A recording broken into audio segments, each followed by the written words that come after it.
Isang magandang umaga, tanghali at gabi po sa ating lahat dyan sa Pilipinas at sa kabuong mundo po ay ang update po natin for the day is about po si Kim Pao Ganap. Ayon po dito sa ating legit na sources guys is marami pong humahanga kila Kim Cho at saka si Paolo Avellino. Ito guys ito yung isip natin dito guys. Ayon dito sa ating legit na sources ang isang actress pala guys is humihingi ng gamit kay Kim Cho. Ito yung humingi siya ng gamit kay Kim Cho na kung saan po ay parang sinabihan ata niya si Kim Cho na hihiramin yung isang gamit ni Kim Cho na kung saan ay ibabalik sana niya. Kaso nga lang daw, hindi daw niya po ata na ibalik at yung gamit na yung guys is kailangan daw ni Kim Cho. Pero syempre si Paolo Avellino naman guys is iniisip niya na siguro wala namang, lahat naman sila po ay nanggaling sa mga bagay-bagay na walang-wala sa showbiz ba. Yung bagong umpisa pa lang. Pero hindi na kasi bagong umpisa yung actress na to guys eh. Ang sabi nila sa kanya is palagi na lang daw siyang naggaganon. Palagi daw siyang naggaganon. Saka palagi daw siyang sinasabihan na hiram dito at saka hiram dyan.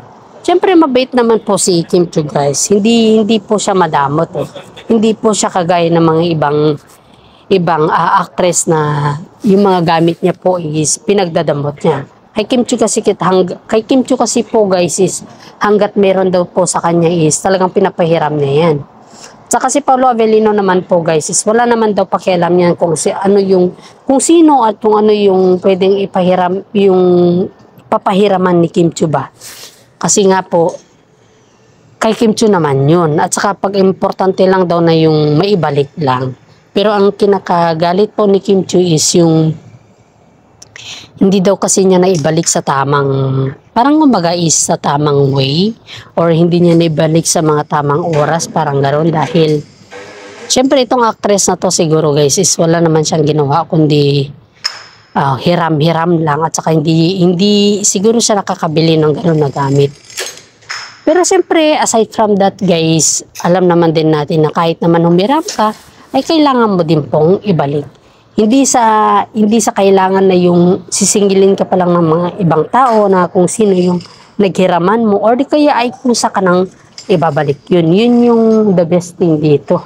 Yun yung aral na mapupulot natin dito dahil kapag ikaw yung miram, obligado ka talagang ibabalik yan. Hindi lamang po sa pagbabalik guys, kundi magpasalamat ka din po sa mga bagay-bagay na sa taong naghiraman mo. Siya pa talaga daw tong may ganang magalit guys. Siya pa daw tong may ganang magalit at siya pa daw tong parang sinasabi na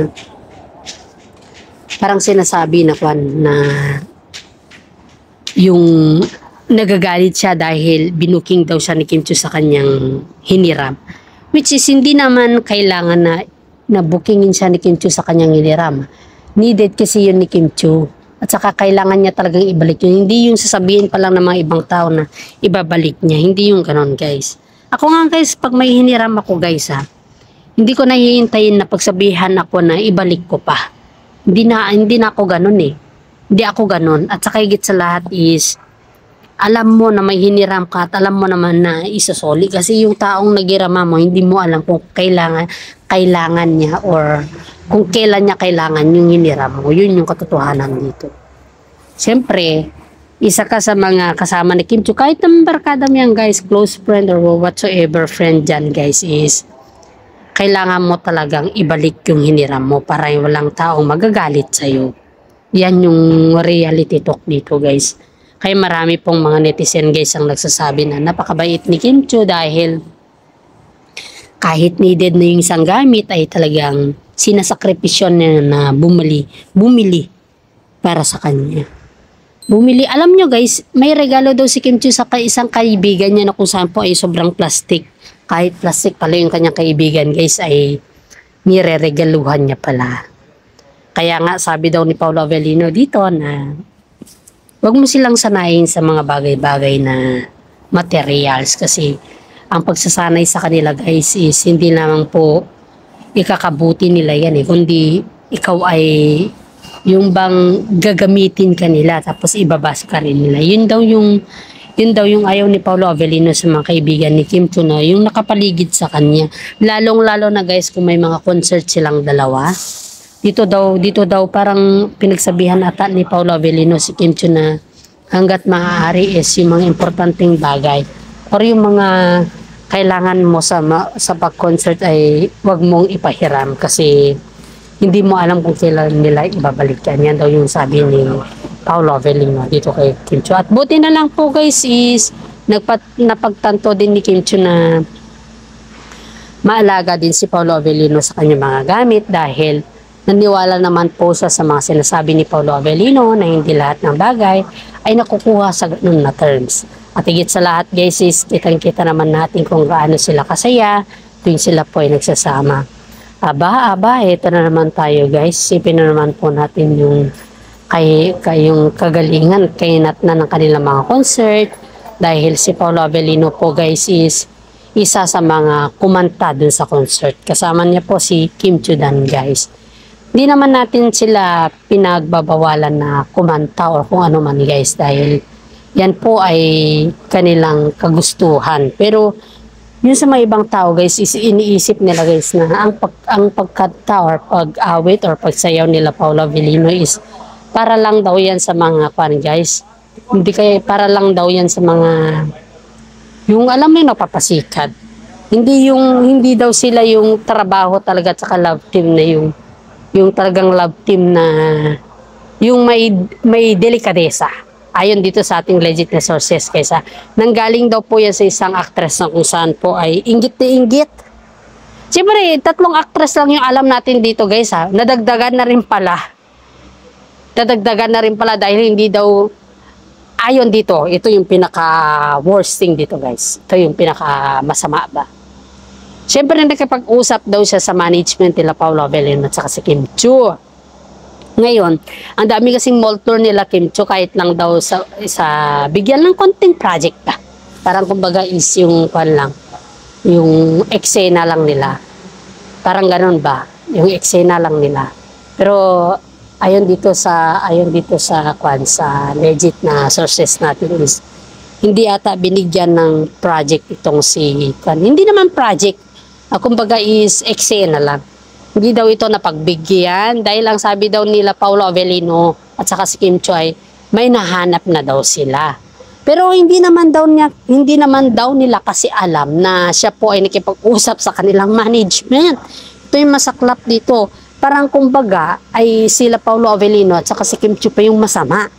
Yun yung pangit dito. Kasi ang iniisip ng actress na to guys is parang napaka-selfish daw nila Paolo Avellino at saka si Kim Chiu sa kanilang project ba, parang ganon. Parang iniisip nila dito na napaka-selfish daw nila Paolo Avellino at saka si Kim Chiu. Pero hindi naman tama na sabihin mo na napaka-selfish nila dahil hindi naman sa kanila yun. Saka may mga management naman sila na kung saan po ay pinapakita nito na hindi sa kanila yung project na yun. Siyempre guys, isipin mo kapag ikaw naman ay kaibigan mo sila Kim Chiu at saka si Paolo Avellino, dapat magkipag-usap pa din sa kanila at saka sila na yung magsabi sa management. Para sa ganun po ay madali ka makuha sa project or di kaya kahit man lang extra. Hindi yung bigla-bigla ka na lang tapos sisiraan mo sila. Siyempre nakakapangit yung ganun na bagay. Ayun yung masaklap dito guys at yun daw yung parang sinasabi daw niya sa kanya mga kaibigan na sana naman daw ay mapagbigyan daw siya sa hiling niya na bigyan daw siya ng kahit project na kung ano-ano lang. Eh, siyempre, ikaw ba naman yung tao na sabihan ka ng ganun at hindi naman maganda yun para sa kanila. Maraming mga netizen po ang nagsasabi na mga inggit, pikit, dahil pag ikaw na inggit, ikaw din ay pikit. Dahil dyan po is mas lumala po yung sitwasyon nila. Dahil dito guys is kitang-kita naman natin dito na kahit anong gagawin nila or ginagawa nila sa kapwa nilang tao ay makikita mo yung kabaitan at kahit mabait ka, kahit ano pa yung kwan mo, dito mo talaga makikita na mas marami kang blessing na nakukuha sa Panginoon.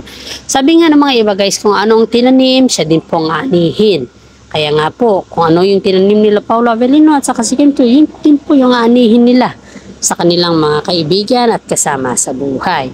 Kahit anong plastic pa yan na friend na yan, kung yan po ay pinapatunayan niya na mabait naman sa kapwa niyang tao, ay mabibigyan at mabibigyan pa rin yan po ng mga project. Siguro hindi pa tamang panahon para bigyan siya ng project. Yun lang yung sabi natin dito at reaction natin.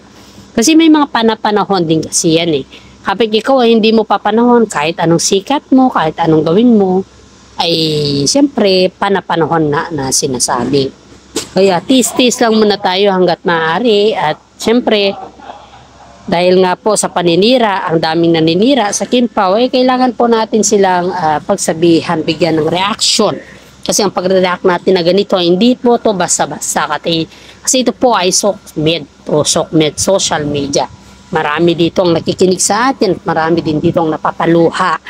At mas masaya yung mga inggitera dito. Yan yung, kasi ang gusto kasi nila, yung mga negatibo ba, yung hinahanapan ng Kim Chiu, konting bagay hanapan ng gusot para lang makita nila kung saan yung loyalty. Yan yung marami dito yung nagsasabi na ang loyalty kasi nila is hindi sa Kim Pao. Ang loyalty din nila is hindi rin sa ibang pang. Kundi ang loyalty kasi nila is yung panira ba. Yan yung mga inaabangan ng mga ibang tao dito guys. Believe it or not, maraming mga netizen po ang nagsasabi na ang loyalty ng mga ibang tao dito is hindi ang Kim Pao kundi ang kanilang kasamang ugali. Marami din dito guys ang nagsasabi niyan, pero tayo kasi is hindi natin sila pinapagbigyan, hindi po natin sila yung tinatatakan ba, kundi ay nagbibigay lang po tayo ng mga advices sa kanila. Hanggat dito na lang po ang ating YouTube channel guys. Paki-like, subscribe, and share naman po. Alam kong nakikinig po kayo sa akin at alam ko po na marami pong nagsasabi dito na walang kamalay-malay or walang kabuhay-buhay yung ating YouTube channel. Pero wag po kayong mag-alala guys, kasi pag ikaw ay nababas, marami din po nagmamahal sa iyan. Palagi natin isipin na positive first. Every day is positive. Maraming salamat at God bless po sa ating lahat.